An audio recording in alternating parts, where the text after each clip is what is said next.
If you're renting in the UK, you're probably paying a security deposit, and you want that money back when you move out. In this video, I'll show you what you can do during your tenancy to make sure you don't lose your deposit when your lease ends, and what to do if your landlord tries to keep it. The first thing you need to know is that there are rules around deposits, and if your landlord doesn't follow them, you could be owed extra money. But to spot that, you need to know how it's supposed to work, so let's go over that quickly. If you're renting in the UK, chances are you'll need to pay a security deposit before you move in. This is a set amount of money, usually equivalent to 5 weeks' rent. You pay it at the start of your tenancy, and it's basically a security buffer for your landlord. If you cause damage or leave the flat in a bad condition, they might use this money to cover the loss. So technically, it's your money, but the landlord holds onto it during the tenancy. If you're new to renting in the UK, don't confuse it with the holding deposit. They're not the same thing. The holding deposit is usually 1 week's rent. You pay it when your application is accepted and the property is taken off the market. Then the agent will do the background checks before you can sign the lease. And if things go ahead, this money gets deducted from your first rent payment. If the landlord changes their mind and they don't want you as a tenant after all, you will get that money back.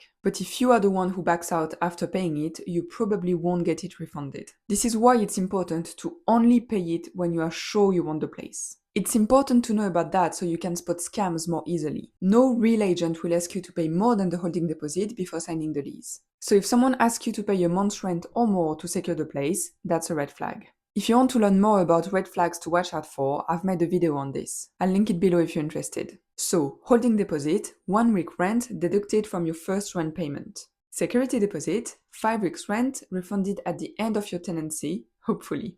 Okay, so you've paid your security deposit. What happens next? The landlord has a legal obligation where they must protect your deposit within 30 days. That means they can't just keep the money in their personal bank account. They have to place it in a government-approved protection scheme. There are exceptions, but they're rare, so I won't cover them in this video. In England, there are 3 schemes that the landlord can use to protect your security deposit. The Tenancy Deposit Scheme, or TDS, the Deposit Protection Service, or DPS, and MyDeposits. All 3 are legit, and it doesn't matter which one they use. Once it's protected, you should get confirmation. The landlord or agent must send you a document with the details. It should tell you which scheme they use, give you a reference number, and contact details in case there is a dispute later. If you don't receive anything, ask for it, or you can also check it online. Each of the schemes have a tool where you can look up your deposit. All you need is your postcode, tenancy start date, your name, and the amount you paid. If the scheme has your deposit, you will see a message like this, and if the scheme doesn't have your deposit, you will see a message like that.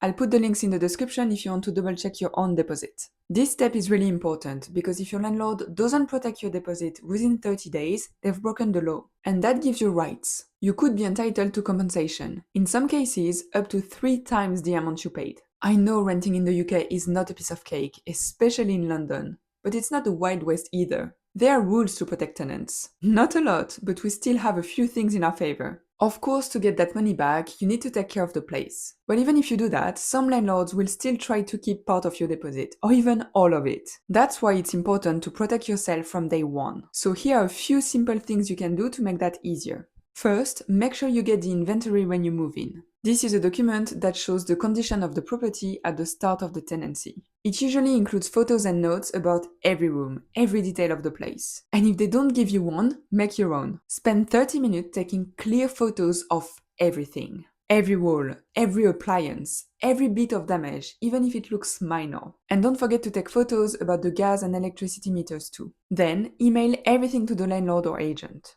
This way, you have a time-stamped record. After that, if something breaks during the tenancy, report it by email. Always email, certainly not a phone call. But let's be honest, who would choose to make a phone call these days? I, for sure, only pick up the phone when I'm being forced to. Anyway, at the end of your tenancy, once you've cleaned the place properly, do it all over again. Take photos again and email them too. This might feel like overkill, but if there is a dispute, this gives you a strong position. And did you know that the burden of proof is on the landlord? They actually have to prove that you caused the damage, not the other way around. Most people don't know this, or they're not told. I certainly didn't know before I started researching for this video. And some landlords clearly take advantage of that. They assume you won't challenge them. But when you've got photos, emails, and clear records, you're not just hoping for the best. You're ready. Let's say you've done everything right. You've looked after the place, you've cleaned it, you've taken photos, but the landlord still wants to keep some of your deposit.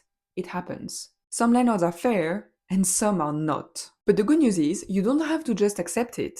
First of all, they can't just say, I'm keeping £500 for damages. That's not how it works. They have to give you an itemized list, a breakdown of what they're charging you for and why. And you are, of course, allowed to challenge this list. But the issue is that you probably need to get your deposit back as soon as possible to cover for your moving expenses and rent for your new place. Not everybody has a few thousand lying around. Some landlords take advantage of that. They will promise to release the deposit quickly if you settle for a certain amount. So for example, if you have a £1,500 deposit, they will ask to keep 500 and they will release the rest. But you don't have to settle. If you don't agree, say it.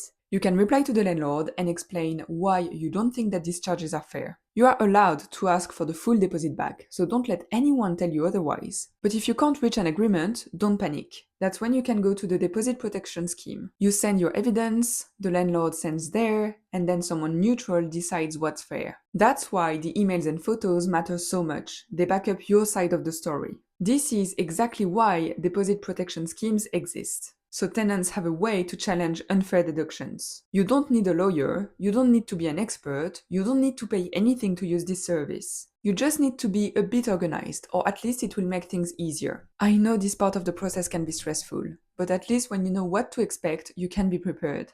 Let's talk about one of the most common reasons landlords try to make deductions: wear and tear. It's a term that gets used a lot, but not always correctly, so let's break it down. Fair wear and tear means normal, everyday use of the property, things that age naturally over time. It's not damage, it's just life. For example, if you've been living somewhere for a couple of years, the carpets won't look brand new. That's wear and tear. If a drawer breaks because it was already old and in a questionable condition, that's wear and tear. You're not responsible for that. You didn't break it because you did something wrong, it just wore out. Now, if you break a window or stain the sofa, that's different. That's actual damage. But general signs of use are the landlord's responsibility. They can't charge you for refreshing a place just because it's not brand new anymore. I'll link an article in the description that explains it in more detail. It has good examples. You can even quote it back to your landlord if you need to. But anyway, this is where a lot of disputes start. Landlords claiming things as damage when they're just old, and tenants not knowing how to push back. That's why it's important to know what counts as fair wear and tear. You're not renting a show home, you're living there, and normal use is allowed. So when in doubt, contact the deposit protection scheme and let them deal with your issue. I haven't personally had to raise a dispute with the deposit protection scheme because I've always gotten my security deposit back, in full.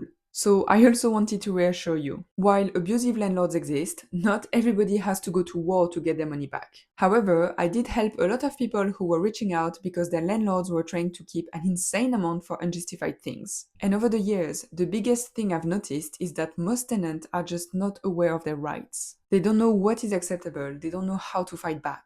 I've added a few useful links in the description, so check these out if you need more help. And if you're still flat hunting, I've got a video on 10 red flags to watch for when you're looking at listings. It can help you avoid bad landlords, especially the ones more likely to cause issues with your deposit later. Click here to watch it next.